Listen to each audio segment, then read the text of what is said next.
अब क्या बता रहे हैं, एमंग डैडीज अर्ली फ्रेंड्स इन चेन्नई, मतलब एमंग डैडीज अर्ली फ्रेंड मतलब बता रहे हैं कि डैडी के बहुत सारे मित्र थे, उनमें से कुछ एक्टर्स भी थे। एक्टर्स मतलब जो पिक्चर वगैरह में काम करते हैं, कलाकार, थिएटर्स वगैरह में, जिनमें दो नाम महत्वपूर्ण बताए उसने, जेमिनी गणेशन और नागेश। और दोनों क्या थे, कॉमेडियन थे। कॉमेडियन मतलब समझ गए ना? Yes sir. एक आध दो कॉमेडियन का नाम बताओ आप। जॉनी लीवर सर जॉनी लीवर, हाँ, और रामपाल यादव, सर ब्रह्मानंद। साउथ। हाँ ठीक है ना भाई। तो ऐसे ही वो कॉमेडियंस थे, ठीक है ना? मतलब कॉमेडियन का कॉन्सेप्ट आपके पास क्लियर है ना, ये बताना चाहता हूँ मैं। अच्छा, इसमें से गणेशन जो क्या था, वो उनके यहाँ हमेशा आया करता था, होता ना। ये एक बात कोट करना चाहती है यहाँ पे, गणेशन के बारे में उन्होंने बताना चाहा है कि Ganesan continue to visit us even after became famous. मतलब होता क्या है, आप एक बार फेमस हो जाओ तो आप तुरंत अपने पुराने मित्रों को भूल जाते हो। लेकिन बता रही है कि गणेशन एक ऐसा व्यक्ति था जो अपने पुराने मित्रों को नहीं भूला, और वह हमेशा फेमस होने के बाद भी हमसे मिलने आया करता था। अब ये बताओ यहाँ पे, आई वुड लुक आउट, ये वुड क्या है? हेलो। हाँ, आई वुड लुक आउट है। अरे तो एडजेक्टिव है बेटा के, कौन बोला रे एडजेक्टिव है?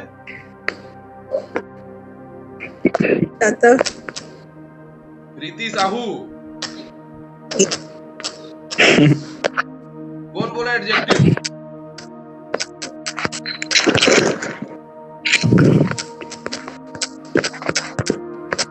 यहाँ पे वुड क्या है?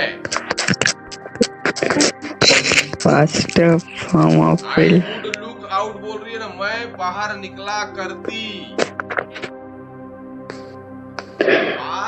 पास्ट फॉर्म अक्सर ऐसा करती थी ना भाई। सर अच्छा जी सर। ऐसा करती थी, मतलब जब जब गणेशन आते थे तब तब वो बाहर निकलती। स्टार स्ट्रक, स्टार स्ट्रक क्या?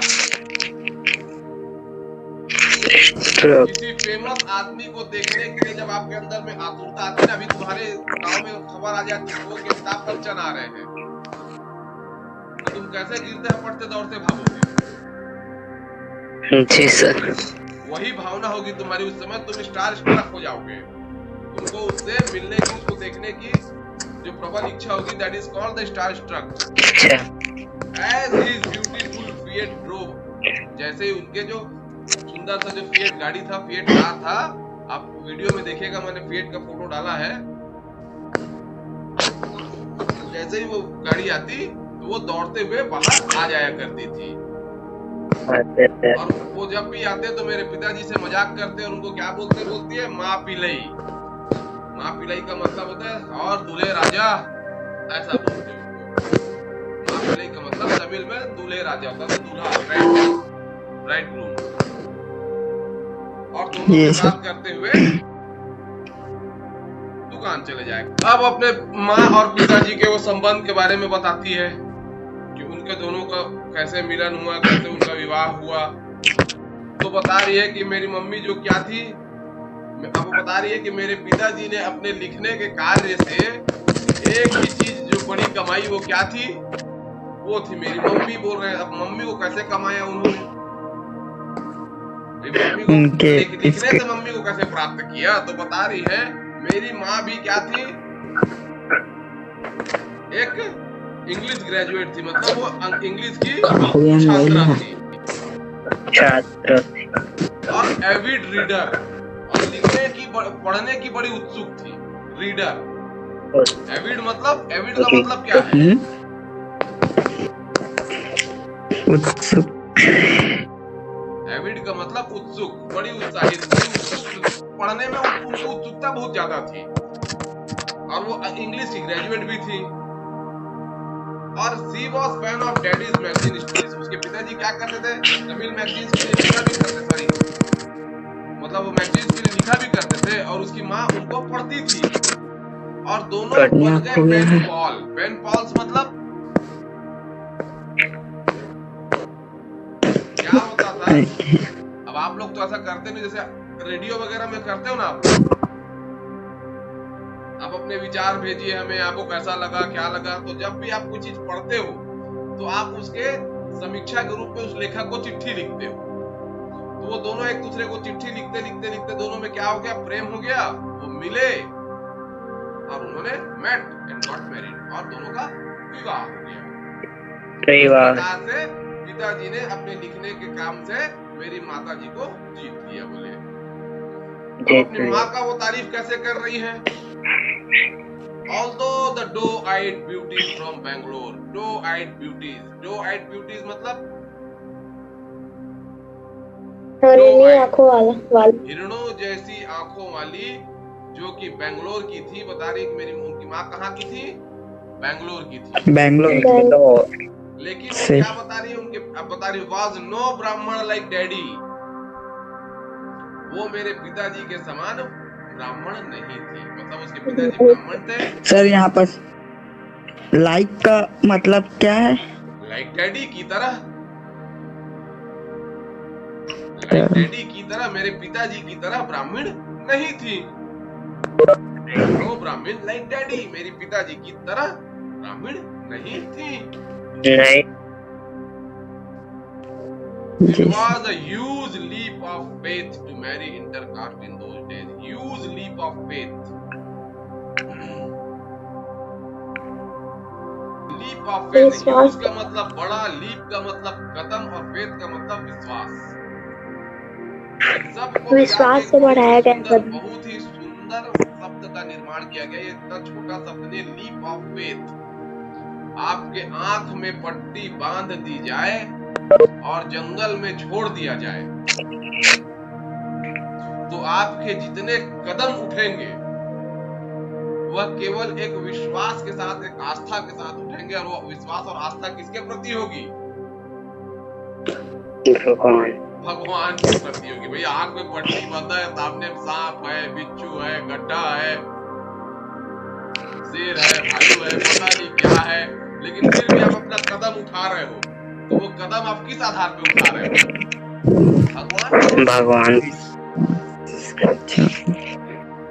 जाको राखे साइया मार सके ना कोई करके आप कदम बढ़ाए जा रहे थे। तो यही है leap of faith. Leap of faith का मतलब आस्था से, विश्वास के साथ बढ़ाया गया कदम। वो विश्वास कैसा है? उससे बनेगा कि बिगड़ेगा आपको नहीं पता है। विश्वास, आप विश्वास के साथ वो कदम बढ़ा दिए तो ये बहुत बड़ा कदम था।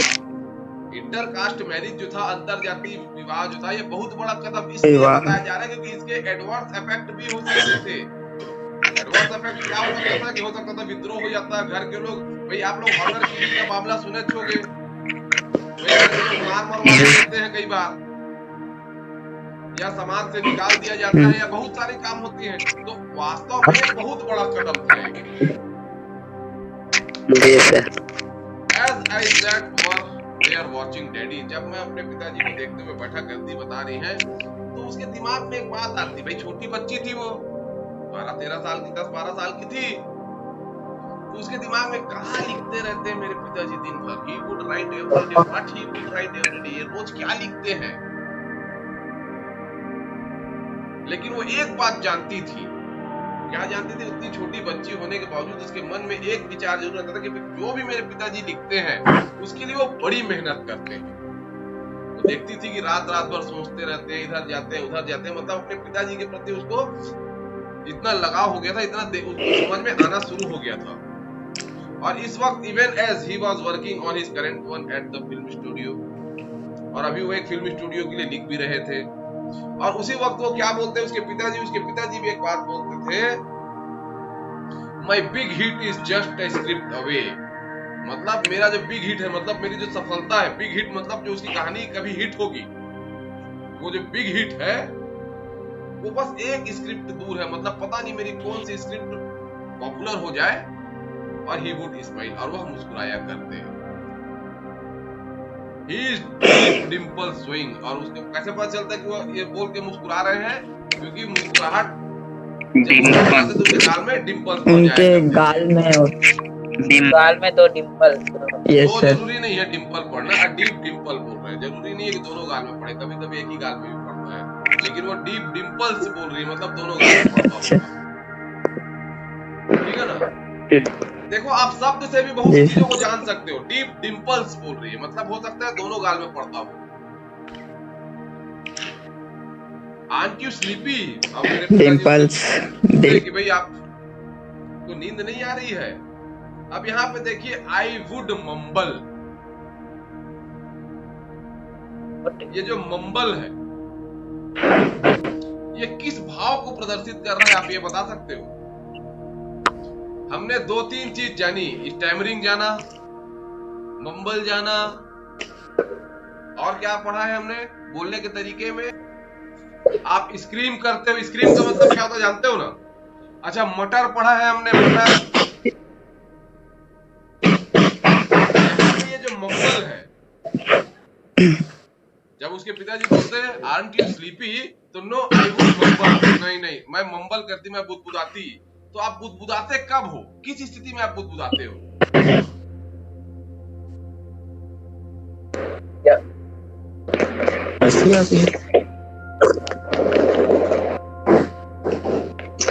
अच्छा एक चीज बताओ, अभी तुमको कक्षा के सामने में खड़ा करूंगा, एक झापड़ मार के तुमको भेज दूंगा, तो अपने बगल वाले को क्या बोलोगे जाके? क्या बोलोगे अपने बगल वाले को जाके? पूछू नहीं करे रहेगा, दबोल मार दिस, ऐसा धीरे धीरे बोलोगे ना उसको, धीरे धीरे उसके बगल वाले को ये बोलोगे ना, पूछू नहीं करे रहेगा, दबोल मार दिस करके, तो वो एक शिकायती होगा, मतलब तुम शिकायत के तौर पे बोल रहे हो, पूछू नहीं कर रहेगा, मेरे प्रति शिकायत है, लेकिन आप बोल मेरे को नहीं रहे हो, धीरे से बुदबुदा रहे हो। तो आप बुदबुदाते कब हो? जब आपको शिकायत होती है। तो जब वो उसके पिताजी उससे पूछ रहे आंट यू स्लीपी, तुमको नींद नहीं आ रही है, तो वो बड़े शिकायत तौर पे, मेरे को नींद नहीं आ रहा है, फिर भी भगाना चाहते हैं, तो नहीं आ रहा, नहीं आ रहा मेरे को नींद, तो नो आई वुड मम्बल, मतलब वो बुदबुदाते हुए बोलती, नहीं मेरे को नहीं आ रहा है नींद। लेकिन फिर क्या बोली, भले वो ऐसा बोलती क्योंकि उसकी इच्छा होती थी वहां बैठने की। फिर वो बता रही, लेकिन होता क्या था, I would often dose of, मैं हमेशा सो जाया करती थी, उस कुर्सी में ही सो जाया करती थी, और वो मुझको उठाते और मम्मी के बगल में ले जाके सुला देते। तो मम्बल मम्बलिंग का इस्तेमाल हम कब करते हैं? जब हमारे मन में हल्की शिकायत होती है, बुदबुदाते हम तभी है ना भाई। जैसे कि तुम अपने पापा के पास खड़े हुए जाके, जहां ना होती खड़े होने रे, तो बुलाए रहे, अब हो सकता है आपको बुलाए छोंगे, तो अपनी मम्मी को या अपने भाई का क्या आप ऐसा बोलोगे कि पिताजी सुन मत पाते, जी सर। मतलब उस समय आप बुदबुदा रहे होते हो, शिकायत कर रहे होते हो। जी सर। अब जब मैं सो जाती तो उसको सपने में क्या आता था? Dream of reams of white paper, उसके सपने में पेपर के जत्थे आते थे। रीम मतलब पेपर का जो बंच होता है, जिसमें हरी हरी स्याही में कुछ लिखा हुआ होता था। Land of Valiant heroes, Valiant का मतलब बहादुर हीरोज, गुड ऑलवेज ट्रायम्फ्ड, मतलब वो बता रही है कि मेरे सपने में बहादुर हीरो आते, सच्चाई बुराई पर जीत रही है, ऐसा मुझे सपने में दिखता, क्योंकि उसके पिताजी के हीरोज हमेशा कैसे हुआ करते थे? बड़े अच्छे हुआ करते थे। अब वो बताती है कि जब वह 10 वर्ष की थी, उसके पिताजी ने उसे हार्पर ली की एक नॉवेल दी जिसका नाम था टू किल अ मॉकिंग बर्ड। वो पुस्तक उस समय थोड़ी नई थी, और उस पुस्तक की खासियत क्या थी? उसके पिताजी बताते हैं, just one story like that is enough for a life time. इस प्रकार की एक कहानी आप लिख दीजिए और आप जीवन भर के लिए ये काफी हो जाता है। मतलब ऐसी एक कहानी लिखिए और आप एक ही कहानी में इतना फेमस हो जाते हैं कि आपको दूसरी कहानी लिखने की आवश्यकता ही नहीं पड़ती। आई सेंस द लॉन्जिंग, और जब वो ऐसा बोलते थे तो लॉन्जिंग मतलब उनका उसके प्रति जो आसक्ति थी कि मैं भी ऐसा ही कोई कहानी लिखना चाहता हूँ कि एक कहानी लिखूं और फेमस हो जाऊं। ये जो उनके में जो आसक्ति थी, ये उनके शब्दों से झलक रही थी। अब वो उनके बारे में बताती है कि he had a body of work then. अब देखो यहाँ पे 2 बार हैड का इस्तेमाल किया है, आपने ध्यान नहीं दिया क्या? तो ये 2 बार हैड का इस्तेमाल क्यों किया है? क्या मिसप्रिंट है क्या?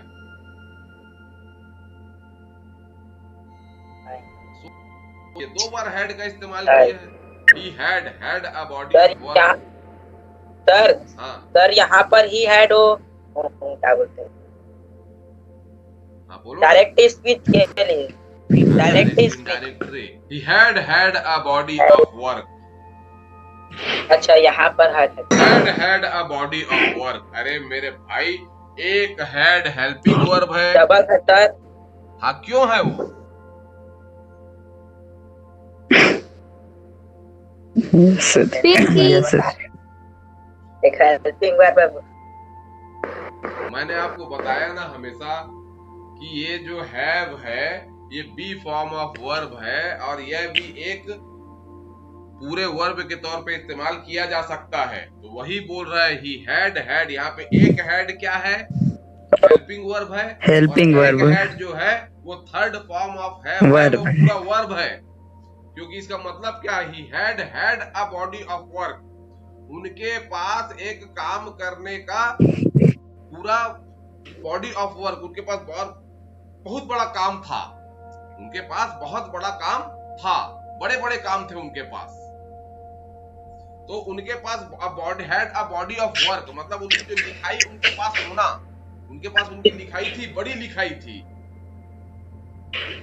She had, यहाँ पे he had और had मतलब होना। तो उनके पास बॉडी ऑफ वर्क था उस समय, but a big hit eluded him। लेकिन हमेशा उनसे जो बड़ी जो कामयाबी थी, eluded मतलब बच के निकल नहीं जाती, बचना। किनारे से निकल जाती, मतलब उनको वो मिल नहीं पाता, वो उनको कामयाबी मिल नहीं पाती, कहीं ना कहीं कुछ ना कुछ दिक्कत हो जाती। और बताती है वो जो the novel made a great impact on me. The novel made a great impact on, कौन सा नॉवेल के बारे में बात कर रही है?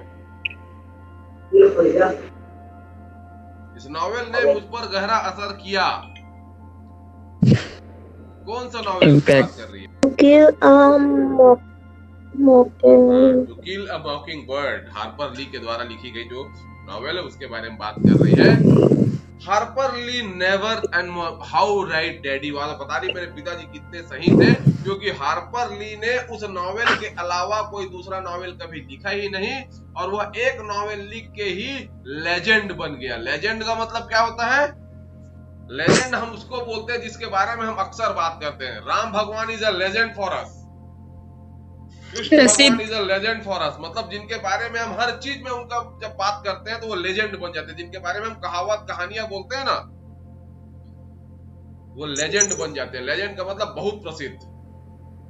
तो एक कहानी ने उसे इतना प्रसिद्ध कर दिया कि वो लेजेंड बन गया, कि लोग उसके बारे में बात करना शुरू कर दिए। अब अपने पिताजी के बारे में वो बताती है कि मेरे पिताजी अक्सर गर्मियों के रातों में हम लोगों को क्या करते थे, कहानियां सुनाया करते थे। वो एक बहुत अच्छे मिमिक थे। मिमिक का मतलब क्या बताया था मैंने? उसी बात को दोहराना, नकलची करना, किसी भी नकलची करना। अब मेरे ही बोलने के तरीके का नकल कर दोगे, बोलने के तरीके को नकल करने को मिमिक बोलते हैं। आप मेरे ही बोलने के तरीके, सर देख तो कैसे बोलत रहे, अब तो मेरे बोलने का तरीका बताओ कि कैसे बोलते, तो वो मिमिक हो जाएगा। जी सर। और वो किनका मिमिक करते थे? रेडियो स्टार वॉइस आवाज होती थी उनका, वो मिमिक्री किया करते थे। वो खुद भी एक अच्छे एक्सीलेंट एक्टर थे, ये भी वो बता रही है। और देखो यहाँ पे एक शब्द और आ रहा है, एंड आई वुड साय। ये साय क्या है ये बताओ? अभी जो तुम किए ना वही कहलाता है साय, आहें भरना। Yes sir. शाय मतलब आहें भरना। और तुम कब भरते हो आहें? हे भगवान, जब तुम बोलते हो हे भगवान का होगी रे, तो तुम आह भर रहे होते हो। ऐसे ही बोलते हो ना, हे भगवान अब क्या होगा, ऐसा बोलते हो क्या? कैसे बोलते हो? हे भगवान अब क्या होगा कैसे बोलते हो बताओ? बोल के हे बताओ। भगवान, क्या क्या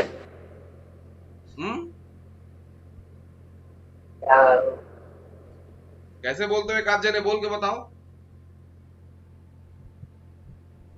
हे भगवान, क्या हाँ, तो उस समय नाक से हवा निकलते, हे भगवान, मुंह से हवा निकलते रहती ना, हे भगवान अब क्या होगा, जब मुंह से हवा निकलते रहती है ना, जी सर। वही कहलाता। और ऐसा तुम कब करते हो? जब तुम उदास हो जाते हो, निराश हो जाते हो, तब ऐसा करते हो। हर चीज के लिए अपने एक अलग शब्द है, इसीलिए बोला मैं आपसे। मरमर आप कब करते हो? जब आप किसी से शिकायती तेवर में होते हो। साय कब करते हो? जब आप उदास होते हो, तो वह उदास होते हुए बोल रही है, what a wonderful thing it is to be a writer. अरे भाई, लेखक होना कितना अच्छा चीज है। और ये उदास क्यों है? ऐसा बोल रहे, बोल तो बहुत अच्छा चीज रही है, लेकिन उदास क्यों है वो? क्योंकि मैं ये काम नहीं कर पा रही हूँ कि उदासी है उसके में। ना भाई, अभी छोटी बच्ची है वो, और उसके में इच्छा है करने की, लेकिन वो कर नहीं पा रही है अभी। अब वो बताती है कि इसीलिए वो अपने इस उदासी को दूर करने के लिए बता रही है कि मैं हमेशा क्या करती, ऑन संडेज एंड हॉलीडेज, मतलब इतवार के दिन और दूसरे छुट्टियों के दिनों में मैं अपने एटिक पे, एटिक मतलब अटारी, अटारी मतलब क्या बताया था? हमारे गांव का पटौहा, पटौहा, सीढ़िया वाला लेकिन पटौहा। पटौहा और ऊपर के कमरे से बीच का चीज है ये। ऊपर में कमरा बना दिए, सेकंड स्टोरी बना दिए, तो वो ऊंचा होगा। पटाव बनाओगे तो वो छोटा होगा, लेकिन ये दोनों के बीच का चीज है, जहाँ पे हम सामान भी रख सकते हैं और खुद भी जाके अपना कोई काम कर सकते हैं। ठीक है ना? तो वहां पे वो अपना जर्नल्स जो है, अपना जो जो थोड़ा बहुत लिखे रहती थी, उसको छुपा के रखती थी। And write endless stories of my own, और अपने ही अनंत कहानियां, जो कहानी बिल्कुल अनंत कहानियां। इनलेस स्टोरीज का मतलब बताओ यार मेरे को, बड़ा मस्त शब्द है इनलेस स्टोरी। उसने इनलेस स्टोरी का इस्तेमाल क्यों किया? अनंत कहानियों का क्या मतलब है? वहाँ पर कहानी, ना, मतलब उसका अंत ही नहीं हो। तो ऐसा क्यों बोल रही हो कि इसके बोलने के पीछे महत्व क्या है उसका? ऐसी कहानियां जिसका अंत नहीं होता, इसका मतलब क्या है? उसकी कहानी ही वैसी थी। हाँ भाई, देखो वो अभी क्या थी, बिगिनर थी। देखो, किसी कहानी का मतलब कब निकलता है? जब आप उसका अंत कर लो, जी सर। है ना? लेकिन उसकी कहानियों का,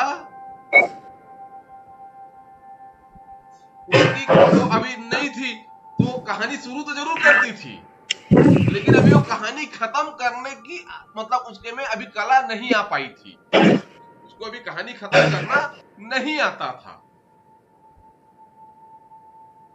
इसीलिए वो इनलेस स्टोरीज लिखती थी, मतलब अभी उसकी अभी कहानी का अंत नहीं हो पाया है। और उसके बाद क्या बताती है वो कि मेरे पिताजी क्या है, तेलुगु प्रोड्यूसर्स के लिए भी स्क्रिप्ट लिखते थे, जो कि वो हमेशा अंग्रेजी में लिखा करते थे। और वो लिखते लिखते कभी कभी किसी अंग्रेजी शब्द को मुझसे पूछ लिया करते थे, और मैं उन्हें बताया भी करती थी। और जब मैं उनको बताती तो आई वुड स्वेल, मतलब एकदम फूल जाती। किससे? खुशी से।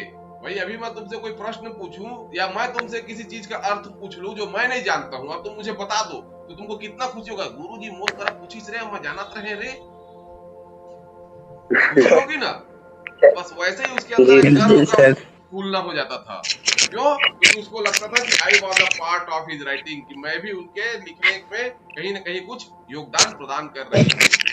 अब अपनी सिस्टर और अपने बारे में बताती है कि हम लोग चेन्नई के होली एंजल्स कॉन्वेंट स्कूल में पढ़ते थे, जो कि बड़ा ही महंगा स्कूल था।